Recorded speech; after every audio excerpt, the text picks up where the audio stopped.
America, 5 dead cops in Dallas is a high score that 2 million gangbangers want to beat. Around the world. They've stopped there. Around the world. It's not heaven to Canada. Why can't we be like Canada? Everybody loves Canadian Mountie, right? Everybody loves Canadian Mountie. Red suit, funny hat, up north, but not Santa Claus. No. My God love the Mountie, God bless him. Those are 4 Mounties ambushed murdered in Maricopa a few years back. The following year, 3 Mounties ambushed murdered in Moncton. So around the planet, internally, the threat's horrendous. Our cops are pulling back. Instead of taking down the U.S. Marshals Fugitive Task Forces, they went from taking down 2, 3, 4 bad guys a day to 1 every 2 days. Because so many marshals were dying in the process, they had to completely change their dynamics.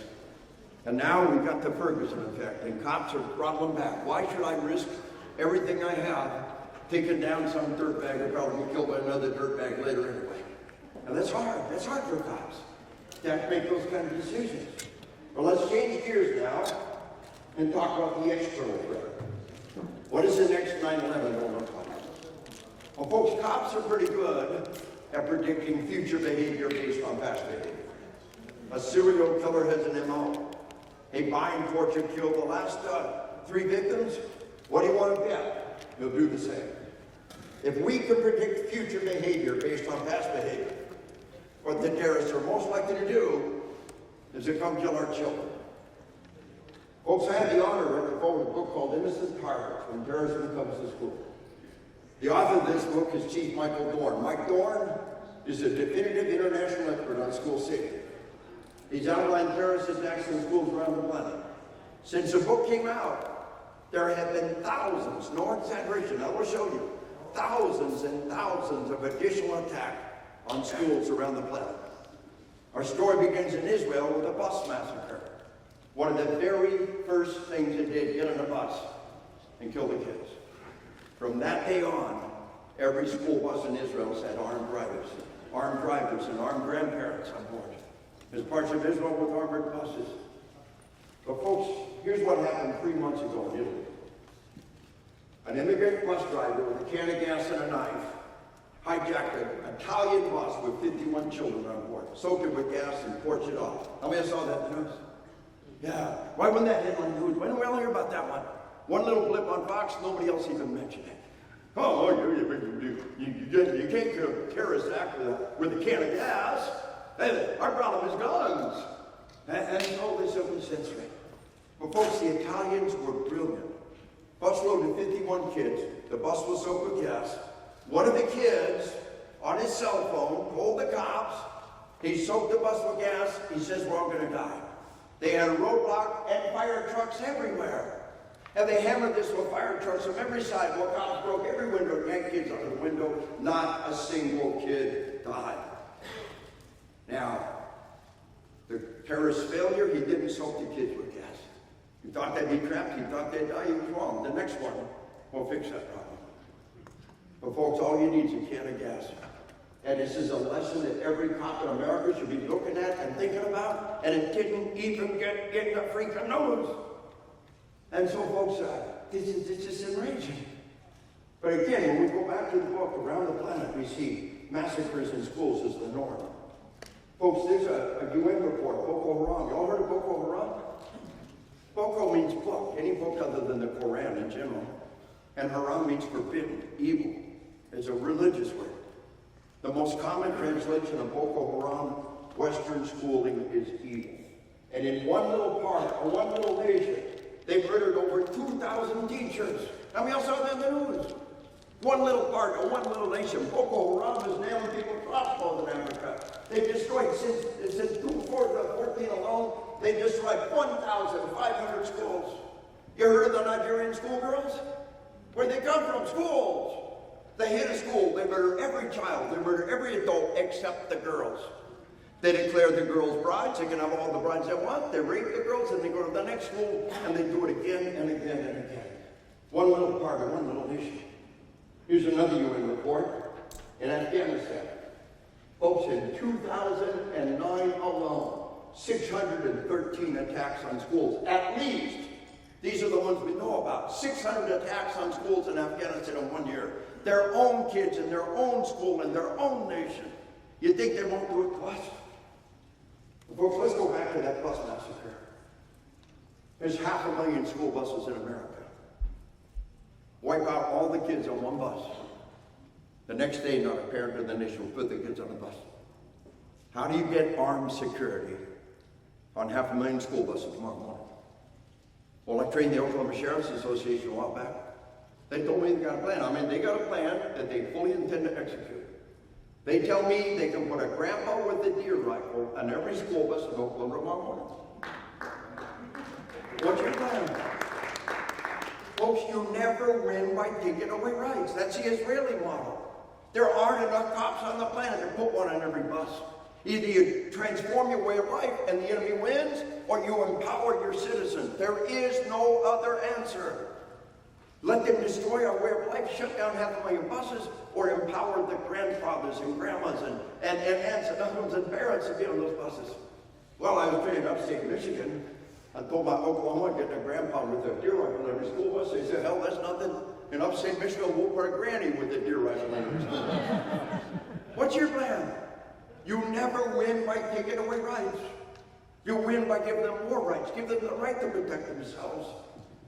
Well, folks, let's look at one more school massacre. Peshawar, Pakistan, 141 dead, an entire school wiped out. Over 130 dead children. And this is first grade through 11th grade. Now, folks, they did it 600 times a year in Afghanistan. They did it one time in Pakistan. Now, we badly need Pakistan's help in Afghanistan. For an enemy to find refuge across the border is going to make it harder. Look this up, Pakistan school massacre. What's important, half the attackers were, quote, Arab terrorists. The closest Arab population is Iraq, over 1,000 miles away. Or a bunch of Arabs doing helping to wipe out a school in Pakistan, 1,000 miles from the closest Arab population, and you can make a very good argument. That's Al-Qaeda's calling card. Arabs on board is Al-Qaeda, and they send a message. You cooperate with America, and we will do this to you every day. There was a regime change in Pakistan that did not go in our favor. Wipe out one school and send a message, folks. And then they did it to Russia. And folks, when I teach just educators, I do a lot of that. I teach whole school districts. I'm very careful what I teach them, and we can really move them around. We can empower them and equip them. As I will show you, the ultimate solution is education. We can empower our educators. August is the primary time for in-service training for educators. And just last couple of weeks, I've done 3 in-service training, entire auditorium, 1,000-odd educators.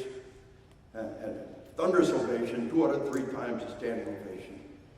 People say, I've seen in-service training educators 30 years, never saw a standing ovation. But we can empower them, we give them where to live. But when I talk to them, I don't talk about best life. It's too hard. They're hard questions. But right now, we're going for a cop ride. The educators out there, buckle your seatbelt. We just want to roll it out. Because this is who we're fighting, folks. This is what they do. September 1st, 2014. Every school in Russia opens on the same day. The author of this book is John Gajdak. He's our nation's leading trainer of Russian spec-ops. He and I have worked together for 20 years. Since the wall came down, he's been in Russia continuously. He was there on the 3rd day when it came down. And within a couple of months, he wrote the book. Immediately, somebody bought a website full of mom nenders and wannabe and motored everywhere the website to shut this guy down. Over a decade later, they're still working full-time to shut it down. Even the goofballs on the website figure out something's wrong here. I don't care how mad you are. You don't keep doing it. Over a decade later, and I can personally vouch for the fact that everything they say about him is not true. But the amount of effort and time and energy that went to closing down this book, they tried to burn his house down as he wrote this book. And nobody says it's not true. They just don't want it out there. And so, folks, I think it's terribly important to understand what was happening there. Every school in Russia was on the same day. It's really a neat idea. It's a national day of celebration. Some of you may have heard that Beslan was a middle school. In Russia, a middle school means 1st grade through 11th grade. And the bigger kids are too cool for this. Beslan, B-E-S, Helena. Now, The kids are out front, and a handful of high schoolers, handful of middle schoolers, and mostly elementary. They're too cool for this. Mommies are there, babies and preschoolers. And there are very few daddies there. In this northern courtyard, September 1st. The terrorists had people ahead of time with concealed weapons ready to block the exits. Several vehicles full of terrorists pull up, bail out, and fire over the heads of the children. The kids are herded into the gym. They're fleeing. They're herded like cattle. They know you go on one side of the gym, you go out the other side of the gym, you escape. 1,000 kids flee into the gym, but the exits are blocked by a handful of terrorists in place at a time with concealed weapons. They go in, they don't go out. Now this is really a critical point, folks. For the first 5-10 minutes, half the perimeter is held by a handful of terrorists in place at a time with concealed weapons. One or two well-trained people, concealed weapons in the crowd, could have shot the idiot blocking the exit, and the hostages could have escaped like air on a balloon. Do you understand that? Because they do. They understand it very well. That's why they can't do this to Israel. They would do this daily to Israel if they could. Faced with this threat for 3/4 of a century, Israel's found the only answer. Armed people everywhere charging to the sound of guns. Sometimes called the swarm tactic. Like a swarm of angry bees, everybody has a stinger, and everybody charges toward the danger, and it works. Folks, our enemy only fears one thing. The domestic terrorist, the international terrorist, the kid, the wacko, many of them are truly suicidal. Many of them truly do not fear death, but they desperately fear failure. And if there's somebody there that can shoot back, odds are really good they're not going there. And when we identify the places where people can't shoot back, our schools and our daycares are at the top of that list. But folks, this is what they fear. I'm going to give you the full specifics on this matter. This is what they fear. May of 2015, Garland, Texas, Draw the Prophet Muhammad Art Festival. In the eyes of Islam, to draw the prophet is a terrible crime. They're afraid to drop bad guys, and it did. 2 art critics from Arizona showed up with AK-47s. They had body armor, they had rifles. They rolled out of the vehicle. It could have been the Post nightclub times 2. A 59-year-old traffic cop with a pistol killed them both. One of the greatest acts of valor and marksmanship in American history. This is what they fear. They desperately do not want to die for nothing. They will seek the weak link. They will seek the places where people can't shoot back. They will seek people who can't fight back. And that starts with our children. This is who they are. This is what they do. And this is what they fear. Go back to Bethlehem. 1,000 kids are trapped in the gym. They will live and suffer and die in this gym for the next 3 days. Every adult male is dead in the first half hour. If you're an adult male in a situation like this, you fight from the beginning. Because you will die on your knees in front of your children's eyes in the first half hour. And then for the next 3 days, they went about the process of torturing the children to death. By the easiest manner, no water. Easiest way in the world to kill them, like you set them down, give them no water. On the 4th day, they're all dead. Now this is a school. There's water fountains and bathrooms everywhere. The Russians were delivering cases of bottled water to give to the children, and they wouldn't give them a drop. They set the bottles of water in front of the children to torment them. Nobody in this room has gone 24 hours without a drop of hydration. What's it feel like on the 3rd day? We cannot imagine the agony these children are in. One more day and they're all dead. But they knew the Russians wouldn't give them that day. On the morning of the 3rd day, the Russian Tier 1 Spec Ops, their Delta Force, and their SEAL Team 6, Alpha and Beta, were fully on scene. They had just arrived. Now the terrorists have been busy little beavers. They never stopped hardening the target. They barricaded and booby-trapped every ground floor entrance. They barricaded and booby-trapped every ground floor window except the windows to the gym. On a previous attack in the Nordost Theater, the Russians had used gas on them. Our enemy's always learning, they're always evolving. They didn't want to use gas again, so they kept all the kids in the gym, bust out all the windows on all sides, you get a flow of air. Other than that, it was physically impossible to get a ground floor entrance. On the morning of the 3rd day, time is no longer their side. The Russian Spec Ops had just arrived. The gym the kids are trapped in is exactly the size of a regulation basketball court. You ever see those basketball courts, you nail the backboard to the wall with a small small spacer. Go a few inches out of bounds, you hit the wall. That's a gym. 1,000 kids are packed in, and a huge bomb is strapped to the basketball backboards. On the morning of the third day, one of the bombs strapped to the backboard went out, blasting children out the windows.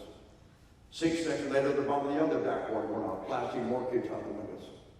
Was it an accident? Could have been. The bomb was rigged to a dead man switch, a foot pedal. You could put the pedal, the bomb goes out. I believe with all my heart it was on purpose. It was perfect timing. The Russian Tier 1 spec ops were caught completely unprepared. Without a plan. You don't just roll up the vehicle and attack. Without body armor in many cases, without helmets in many cases, without a plan, they simply charged in every direction. To slaughter the kids, we got to go in. It was a 10-hour room-to-room nightmare. It was a 10-hour room-to-room nightmare. When the smoke finally cleared, 10 hours later, they believed 49 terrorists had neutralized one way or the other. Now, folks, the official Russian report is less than this. But the spec ops guys, John Guide I work with, told them they believe a good portion of these folks get out. They don't usually get people out. Why would they get these guys out? You make a very good argument they will be the cell leaders for future attacks. 13 of Russia's most elite spec ops were dead. Over 100 were wounded. Imagine Delta Force, SEAL Team 6, FBI, HRT having over 100 casualties, one operation. And the hostages, the final count from Russia tells us 314 of the hostages have been murdered. The vast majority of them, elementary age children. And you know what killed them? The bombs? No. The guns? No. Somebody, somehow, lit the gym on fire. 1,000 kids are trapped in a burning building, and the terrorists from these second-floor windows just gunned down over their tried to escape. 1,000 kids trapped in a burning building, and the terrorists gunned down over their tried to escape. Of the 314 hostages murdered, over 200 were killed by the fire, or crushed to death when the roof collapsed because of the fire. There was a fire truck on scene, and they refused to go in. Worldwide, if people are shooting, we don't go in. Worldwide, that policy is changing. But they kicked the fire guy's tail and took his truck. What would you do? A couple of very brave individuals drove this truck, this fire truck right up here. They grab the hose. They go to put the fire out. A very brave man exposes himself. But the tank was empty. Would you have thought that? Would you have coordinated up a fire truck, topped off of water the third day? I would have never thought of it. We can learn from their example, folks. And you've got to integrate firefighting in at every level. They will soak a bus with children and light it off. We've got to integrate firefighting at every level. It's a critical part of who we are and what we do. And folks, when I teach my security teams, my safety teams, we tell them, everybody take that fire extinguisher off the wall. See how it comes off the wall? They're all different. Go outside, pass around, and take a couple of shots with it. You would not go to war with a pistol you never fired in your life. A kind of weapon you never fired. But integrate firefighting at every level. Over 1,000 are hospitalized. And the survivors would rather be dead. The people sat in the perimeter did nothing for 3 days, but the children were tortured and murdered. They wished they were dead. The suicides rack up on a steady basis. And a nation is stunned to their soul. Is that what they're doing to us? We don't know. But I'll tell you this, folks, they're mad. We've been hunting them down around the planet and whacking them everywhere they go. They cannot be deterred. The Russians were deterred. The price of war is too high. These people cannot be deterred. They can only hunt it down the sky. And around the planet, we whack them with hellfire missiles from predators and reapers. Get it? Hellfire missiles, the fires of hell. We make a religious statement every time we whack them. We don't even get it. They get it. They're mad. They want to hurt us. They want to hurt us bad. And around the planet, the military shut them down and kept them off our back. More about that later on. But folks, the Nordost Theater was all Chechens. This one, it was about half Arab terrorists. Once again, what were a bunch of Arabs doing? Helping to wipe out a school. The Russians, very good indicator, Al-Qaeda had their hand all over that. And Osama bin Laden promised us Russia is their future. Bin Laden was number 2 man back in the day, told us they owe us 2 million dead kids just to even the score. In their book, they owe us 2 million dead kids just to even the score. So we don't know the future, folks. Well, we all heard their posse comitatus. You know, by law, the U.S. military cannot get involved on American soil. We are the only nation on the planet that plays by that rule. With the exception of the National Guard and the Coast up, ain't showing up no time soon. The U.S. military can't get involved. Who did we give the mission to? Our cops. Folks, we have given the mission that elite military, elite tactical teams have around the planet, the police. And like Israel, under the Second Amendment, we also have armed citizens who can make a difference in the moment of truth. Why did it take 3 days for the Russian Tier 1 spec ops to show up? 1 or 2 rifle-armed first responders in the first 5 minutes, and the hostages could have escaped like air out of a balloon. Why did they give them 3 days to harden the target and torture and murder the victims? Why didn't the cops go in right away? Why? Because it wasn't their job. We don't understand, folks, around the planet, they don't have the money we do. They don't have the resources we do. A good chunk of the Russian police got goofy little tear gas pistols. The ones with real guns, most of them never fired more than 50 rounds in their life. Nobody even for a second expected the cops to go in. They were elite for the elite military team to show up. And around the world, that's the norm. Now folks, we got 69 dead in a youth camp in Norway. Remember that one? Now folks, the Mandalay Bay Massacre, 59 dead. Why? We don't know. It's just an evil sick son of a bitch. There's more of those evil sick bastards all the time. I'll tell you one thing about that guy. He threw away his hard drive. He did not want to know what was on his hard drive. We've seen that once before, the Virginia Tech killer. But the Virginia Tech killer told us, his roommate told us what the hard drive. Violent video games, every second of every day in the murder simulator. And I'll bet you anything you want that this guy is rehearsing his massacre on simulators over and over again. But folks, this Norway killer, while the Mandalay Bay Massacre was happening, the media said, by the way, the all-time record solo gun massacre was in Norway. They said, if we had no Norwegian laws, we could stop that round. Oh, you can't. But this guy flat said he trained on video games for a year to commit his crime. He dropped out of life and immersed himself for a year in the murder simulator. And folks, the cop on the island didn't even have a gun. He was the first one to die. You local yokels don't need a gun, you just hurt yourself. We got a federal team standing by. An hour and a half later, the feds finally showed up. That theater in France, remember that theater massacre in France? How'd those gun laws work out for France? How'd that work out for them? They've been trying to confiscate every gun for 50 years. How'd that work out?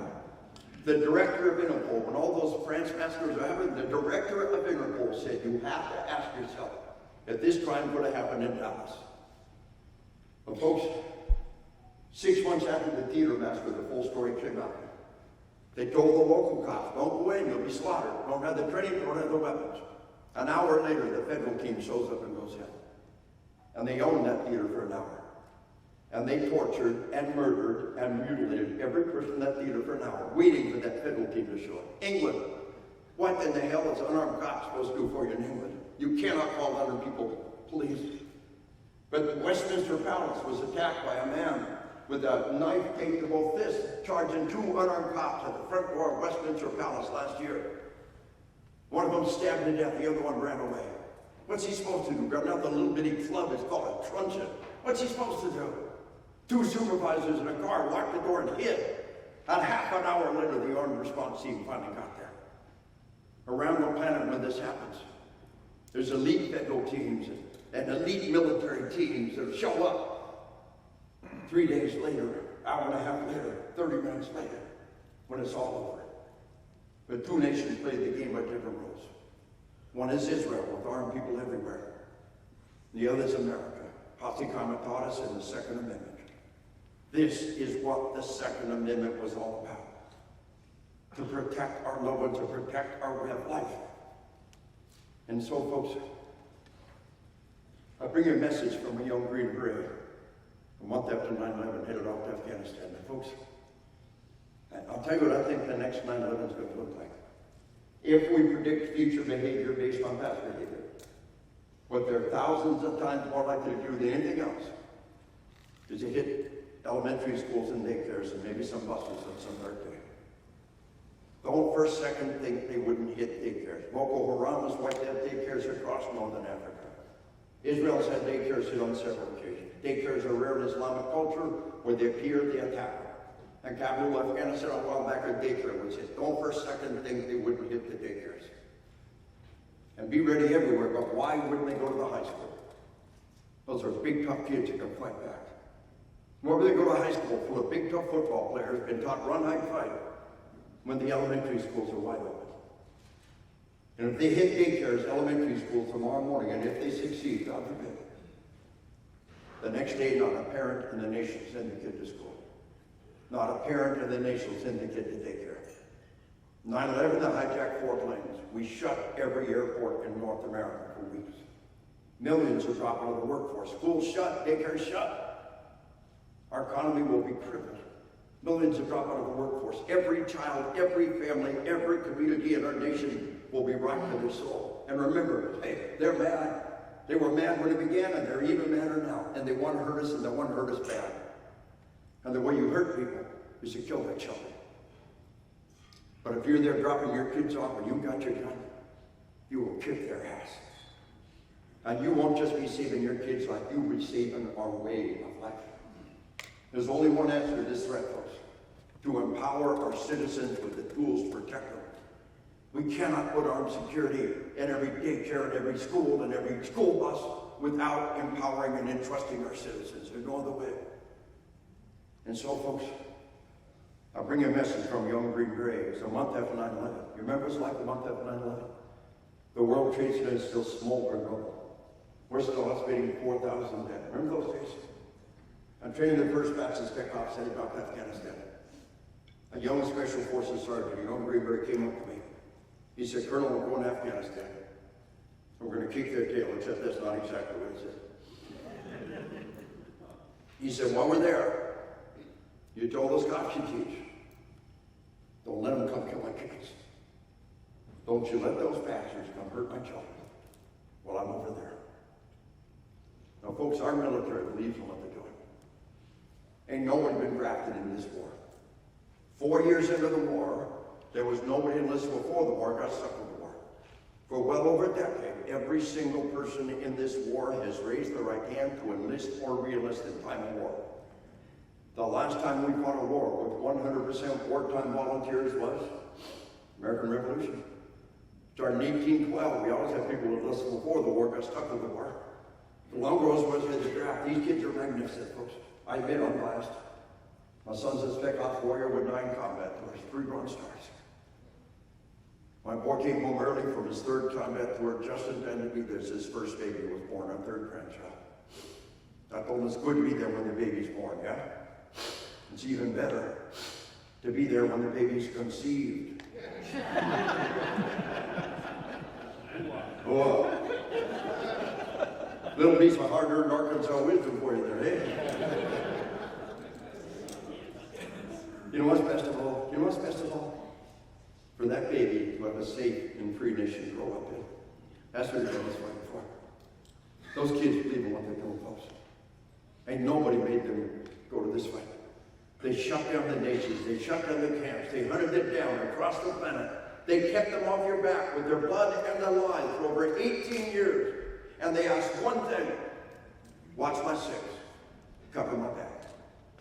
Watch my 6, somebody may not know what that means. Right is 12 o'clock, left's 9 o'clock, right's 3 o'clock, where's my 6? Watch my 6, cover my back. Don't you let those bastards come hurt my spouse.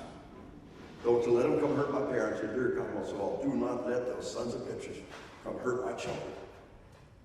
So folks, there's only one thing in the universe we can control, and it's ourselves right now. And we can carry the gun, and we can seek the training, and we can be there at the moment of truth, and we can fight with all our heart and all of our might for the one thing that is the answer to this threat: to empower our citizens. You never win by taking away rights, you win by giving them more rights. And entrusting and empowering our citizens is the only way out faced with this threat. And so believe in who you are, believe in what you do. As folks, when we talk about keeping those schools safe, people say, well, now we need megabucks. We need national mobilization. No, we don't. We'll take all the mobilization we get, but I'll show you the problem is not money, our problem is denial. This is not my school safety class, folks. It's a couple of quick numbers. What keeps the school safe, keeps the house of worship safe, keeps our home safe, keeps our business safe. Whether a kid lights a fire or a terrorist lights a fire, the fundamentals of fire response and fire prevention remain the same. Whether fire happens in the house of worship or in a school, the fundamentals of response remain the same. So come with me to Sandy Hook Elementary School in Newtown, Connecticut. 2 classrooms of first graders were slaughtered. Remember that one? Now, folks, 2 years after the Sandy Hook massacre, it was in the news. The parents of 2 of the dead kids are suing the school. Stop. Where have they been for the last 2 years? Where did all the other parents go? I tell you what I think happened, folks, with all my heart. I think it happens every time. One by one, they set the parents of the dead kids down, and they put a big check in front of them. They said, we made mistakes. You don't have to go to court. You don't have to relive it. We're going to give you a big check. You get a check once a year for the next 10 years. All we ask is to seal the record. GM, General Motors, kept the faulty ignition switch secret for a decade by sealing the record. It was cheaper for GM to pay off the dead people than it was to fix the problem. It's blood money, it's hush money. That's what happened to me, it's the only explanation. Then respect the parents who took the money and get on with their lives. But also respect the parents. After 2 years of negotiation, said, you don't get it. We don't want your blood money. We don't want your hush money. We want the world to know what you did wrong. And we don't ever want it to happen again. So here's what they're being sued for. Number 1, no laminated film on the glass in the front part. Our door's locked. We buzz people in. It's glass. All he had to do was shoot out the glass, step in and murder 26 people. Since the 1960s, we've had the technology put that laminate film on that glass. Now, folks, there truly is one brand a notch better than the others. I put it on my house, I put it on my grandkids' school. And folks, they will tell you that you can't make normal glass bulletproof, these people do. A normal glass, I shot it with my 9mm, shot it on 45, stops it dead. 5.56, 2.23 rifle, punch a hole through it, all that comes out the other side is spray that won't even go through a piece of cardboard. www.lear-armor.com. About $25 a square foot. You can beat on it, you can shoot it, you ain't getting through it. Half the cost of the building goes in the fire code. $200 of laminate film on the front door is too hard. If you're on the jury, would you be enraged? Now, the second thing they've been sued for, there was no way to lock the classroom door from the inside. The only way to lock the door was step in the hallway, expose yourself to the killer, everybody in the hallway died. Have the fine motor control, put the key in the lock. Now, there's a simple answer being used nationwide. Have those classroom doors locked all the time. I train Baltimore schools, I train Chicago schools. They tell me every classroom door is locked all the time. Prop door lock, shut lock your choice. Kick out the prop, shut the door. Boom, we're secure that fast. It costs nothing to have those doors locked. But folks, even better is to have a latch on the inside of the door. So 2 months ago, California passed a law mandating a latch on the inside of every classroom door. A great idea. On the inside, you throw a latch. From the outside, the guys who need to get in, and you've got something called a key. It's a piece of technology we had for about 500 freaking years. But California mandated a latch on the inside of every classroom door. Not one single news report. I know about it because I worked with the people who got passed. Not one news report. No newspaper, no radio, no television. Nobody talked about a major initiative that demanded in every school. Because it's all about the guns. And we can't change anything unless we deal with the guns. Not only is a gun issue not work, it distracts us from things that could work. An entire state takes a reasonable and good course, and nobody even heard about it. Because they go around and talk about the things we could be doing. Nothing's going to happen until we get those guns. Well, like Mexico. How's that working out for Mexico? Yeah? Folks, I was in Laredo, Texas, right on the border there. Just about 3 weeks ago. I had a school auditorium against standing ovation, the school people, and I just asked them, how's all that gun control working out for Mexico? And they got it. They got it. And so, folks, laminate film on any glass on the door beside the door. Internal doors, external doors. You don't have everything, although there's a value in that. A laminate glass on any glass, laminate film, any glass on the door or beside the door, where you shoot up the glass and reach it open the door. House of worship, schools, whatever.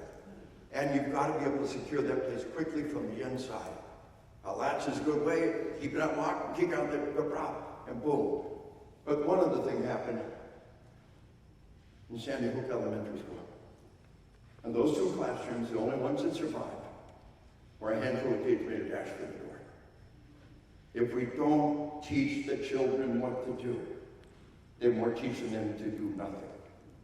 And that's what most of them did. And nationwide, we're teaching these kids what to do. It's a lot like stop, drop, and roll. Y'all remember stop, drop, and roll in school? Did you know that was very controversial? People said, you can't teach that to kindergartners. They'll have nightmares of that catching a fire. No, they have nightmares. How many of y'all were taught stop, drop, and roll? How many of y'all had nightmares about catching on fire? Even if 1,000 did, even if 1,000 did, it's just not that big a deal. Yeah?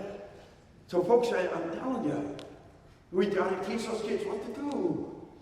And there's a model out there that, Alice is good, Alert is good. They're all good, but they all revolve around a simple model that I want to give you here. Run, hide, fight. Run, hide, fight is not a sequence. It's a set of options. Just to make it clear, let's jumble it up. Fight. Hide. Run. I'm a cop. And I'm home, got my clothes on, I got a gun on. This is always my first choice right there, okay? And folks, I truly honor and respect and appreciate the open carry movement. America's got to get used to people with guns, and I appreciate them doing that. But as far as I'm concerned, the open carry guy, he's my decoy. Bad guy doesn't shoot him. When we shoot the bad guy, I agree to him do it. I mean, they truly are willing to accept that risk, and I respect them for doing it. This is just me.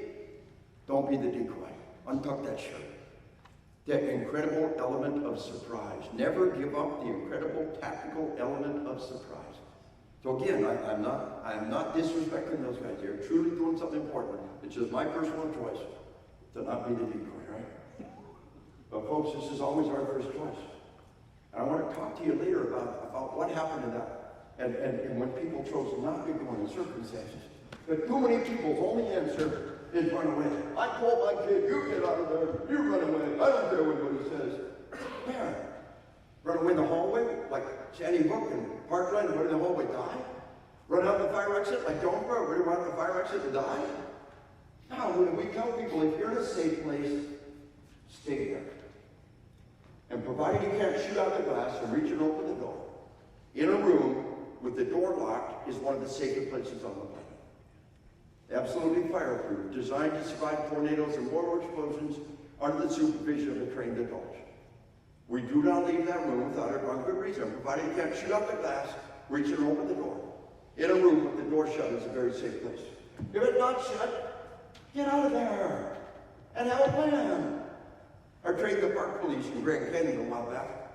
They asked me to do a site survey at an elementary school tucked away in the corner of Grand Canyon. As always, I learned more from them than they did from me. A little first grade teacher told me, she said, I have a classroom full of precious first graders, and my classroom door is locked all the time. She said, nobody on the planet can stop me from locking my door. They can fire me, but they will never stop me from keeping that door locked. She said, if somebody's busting down that door, I'm going to take this spool, I'm going to break that window. I'm going to rip down the curtains and throw over the glass and have my kids out the window one by one. It was the ground floor. I was in love. If I were to have it right now in 44 years, I propose on the spot. Every teacher in America would be thinking that way. It's a very foolish rabbit that only has one exit to their hole. Folks, I trained a school district in Illinois. They gave every teacher a sticker that said Plan B. Put it on, when do you plan to go out? Have a plan. If you're in a safe place, stay there. If it's not safe, get out there. And when all else fails, fight. I got two little grandkids that live right next door. I'm never home. What can I do for them? A couple years back, they were both elementary school. They sat them down on the kitchen table, some books in front of them. I said, pretend you're sitting in your classroom at school. Pretend Grandpa's a bad man. Come in your school and start hurting people. That's your signal. If anybody is hurting people, you get out of there. Throw the first book at me, throw the second book where you're running, get past me, and get out this door. No, no, no. Do it again. Throw it in my face. Throw it hard. See, well, mark my face. I can't hurt anybody. That was fun, Grandpa. Let's do that again. I'm sorry, we live in a world, we got to teach this to our kids. We made this world, we can change this world. But right now, we got to keep those little ones safe. And if we don't teach what they do, we're teaching them to do nothing. But what about those teachers? Folks, it's wired into our genes to die for our children, especially women. The Sandy Hook massacre, the first one to die was Principal Dawn Hochman, unarmed educator who simply charged the killer. What did she think she was going to do? Her rifle in his hand to shut out the glass, and she charged him. The second one to die was a school psychologist, Betty Spurgeon, right beside her. The third one to die was teacher Victoria Soda, blocking the door with her body. What did they think they were going to do? Well, folks, I had an elementary school principal tell me, I will die for my children tomorrow. Give me something beside my keys in hand when that day comes. Those words on me. I will die for my children tomorrow. Give me something besides my keys in hand when that day comes. So folks, nationwide, we're arming educators with enormous success. Now folks, the president talked about armed educators and the media mocked him. How about giving us some freaking news and letting us decide? Folks, the entire state of Utah has been doing it for over 20 years, ever since Columbine. You know how many? Nobody knows. It's completely decentralized. Nobody's keeping track. It's the individual principals called. And they believe there's one or two people in every school that ought to be carrying a gun. Folks, I trained a school district in Massachusetts that were arming educators. The superintendent was retired spec ops. The elementary school principals were retired military police and a reserve cop. Is that not a no-brainer thing to be carrying in your schools? And there's people like that in schools nationwide. The state of Ohio, and Jim Irvin, one of my personal heroes, one of the great leaders in America, making incredible things happen. The state of Ohio, after the Sandy Hook massacre, asked for volunteers to be trained and armed in the classroom. Today, 85% of all counties in Ohio have some armed educators. How many all know that? Ain't that something I don't know? With 100% success. 3 months ago, Dr. John Lott, Harvard scholar, released a study. There has never been a homicide in the school, during the school day, with armed educators. 100% success. The greatest achievement, the crime that didn't happen, because there are people there that can shoot back. Folks, I believe every state in America has some armed educators, with 2 exceptions. California had 2 school districts with armed educators. They've been doing it for decades with great success. Last year, California passed a law to stop them from doing it. New York passed a law 2 months ago to stop any educator from doing that. I have no doubt there was somebody in New York that was doing it, and they brought it to a screeching halt. I'm not saying it's right for everybody. I deeply respect everybody's right to make their own decision. But those words haunt me. I will die for my children tomorrow. Give me some of my keys in hand when that day comes. 100% success for 20 years across the nation. And the media mocks it and acts like it's some goofball, wacko idea. In Ohio, Jim started a program, and he'll tell you more about it when we wrap up for the day. I got to head off and grab a plane. I've been on the road for 10 days. It's my 10th day on the road. I made 7 presentations. I'm getting home tonight. The God will visit me, and underway's waiting for me. But Jim will tell you about FAST Track. It's faculty and staff training for emergency response. It's a 3-day course, and it's dynamite. Initially, it costs nothing. I tell my schools, don't count on more money. You count on less money.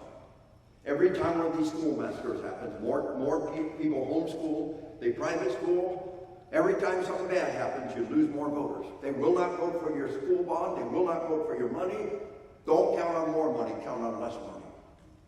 Oh, we got a cop at every school. That's really good. It is good. It is a good thing. But can you afford to do it for the next 20 years? When nothing happens for 20 years, what do we need these guys for? Nothing's ever happened. What do we need a fire sprinkler for? Nobody's died for a fire in 60 years in American schools. Yes? Don't count on more money, count on less money, folks.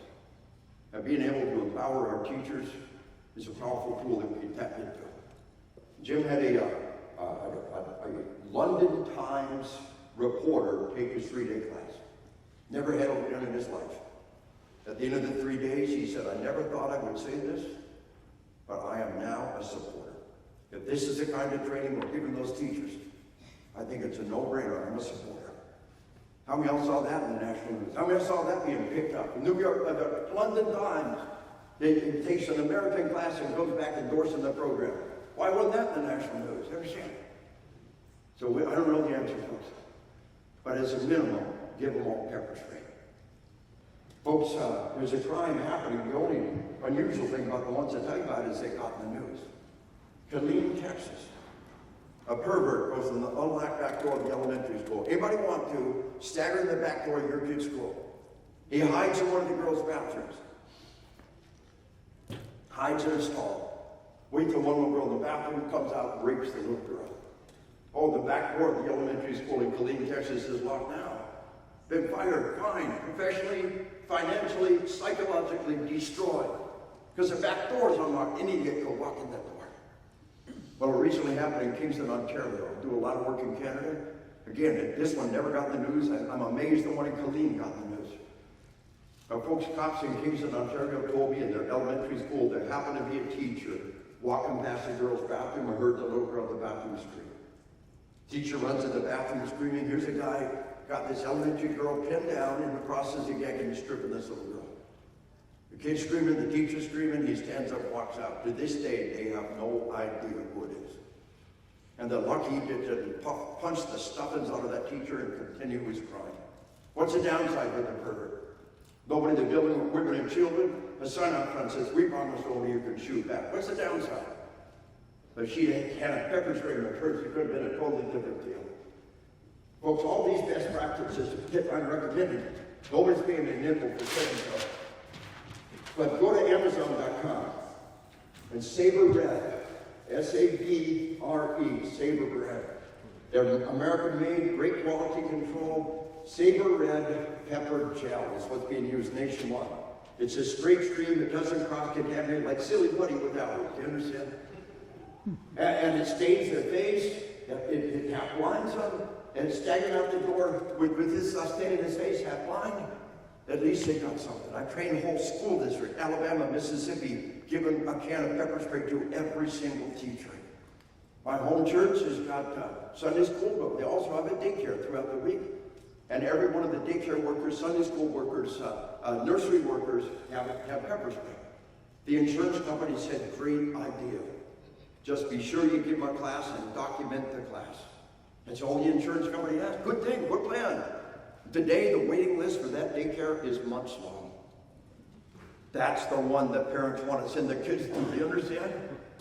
And they got the laminate film, they got the locked doors, they got the pepper spray. And they got a pastor who's retired Air Force Spec Ops security guy, one of the best shots I've ever met, who carries all the time and is there all day long. And so, folks, there's things we can be doing right now. You got loved ones in a school, you get a can of pepper spray, and you tell them to carry it. Oh, it's against the rules. Never been enforced. Never once. Oh, you got pepper spray, you're fired. Never once. At the moment of truth, you know what they're going to say? Thank God you had pepper spray in your pocket. Yeah. And so, folks, we got to empower those citizens to do what needs to be done to protect our children. But I want to talk about those of us who plan to go in and what we can do. Cops, others who plan to go in. We're going to put together all the pieces. But once again, it's 5 past the hour. We've been in a tail for an hour. It is definitely time for that 10-minute break. Gear levels down, cabin levels up. Come back here to rock and roll.